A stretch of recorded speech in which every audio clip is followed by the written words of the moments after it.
லேவியராகமம் 2ஆம் அதிகாரம் 1 ஒருவன் போஜன பலி ஆகிய காணிக்கையை கர்த்தருக்கு செலுத்த வேண்டுமானால் அவன் காணிக்கை மெல்லிய மாவாயிருப்பதாக.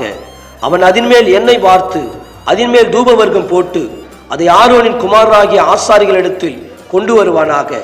அப்பொழுது ஆசாரியன் அந்த மாவிலும் எண்ணெயிலும் ஒரு கைப்பிடி நிறைய தூப வர்க்கம் எல்லாவற்றோடும் எடுத்து அதை பலிபீடத்தின் மேல் ஞாபகக்குறியாக தகனிக்க கடவன்.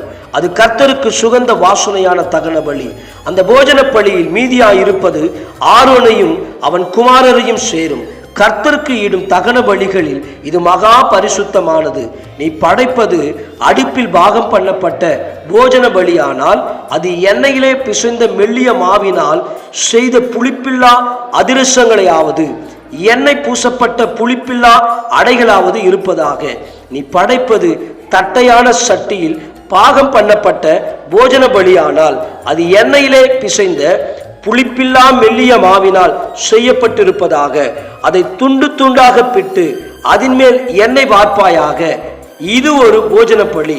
நீ படைப்பது பொறிக்குஞ்சு சட்டியில் பாகம் பண்ணப்பட்ட போஜன பலியானால் அது எண்ணெயிலே பிசைந்த மெல்லிய மாவினால் செய்யப்படுவதாக. இப்படி செய்யப்பட்ட போஜன பலியை கர்த்தருக்கு செலுத்துவாயாக. அது ஆசாரியனிடத்தில் கொண்டு வரப்படும் போது அவன் அதை பலிபீட தண்டையில் கொண்டு வந்து அந்த போஜன பலியிலிருந்து ஆசாரியின் ஞாபகக்குறியாக ஒரு பங்கை எடுத்து பலிபீடத்தின் மேல் தகனிக்க கடவன். இது கர்த்தருக்கு சுகந்த வாசனையான தகன பலி. இந்த போஜன பலியில் மீதியானது ஆரோனையும் அவன் குமாரரையும் சேரும். கர்த்தருக்கு இடும் தகனங்களில் இது மகா பரிசுத்தமானது. நீங்கள் கர்த்தருக்கு செலுத்தும் எந்த போஜன பலியும் புளித்த மாவினால் செய்யப்படாதிருப்பதாக. புளித்த மாவு உள்ளதொன்றையும் கர்த்தருக்கு தகன பலியாக தகனிக்க வேண்டாம்.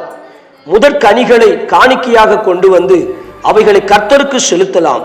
ஆனாலும் பலிபீடத்தின் மேல் அவைகள் சுகந்த வாசனையாக தகனிக்கப்படலாகாது.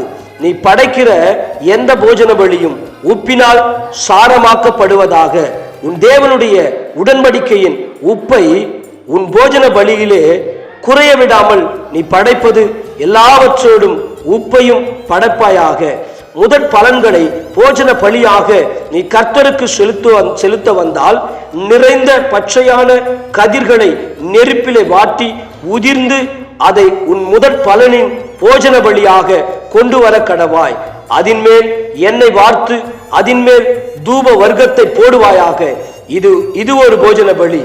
பின்பு ஆசாரியன் உதிர்ந்த தானியத்திலும் எண்ணெயிலும் எடுத்து ஞாபகக்குறியான பங்கை அதன் தூப வர்க்கம் எல்லாவற்றோடும் கூட தகனிக்க கடவன். இது கர்த்தருக்கு இடும் தகன பலி.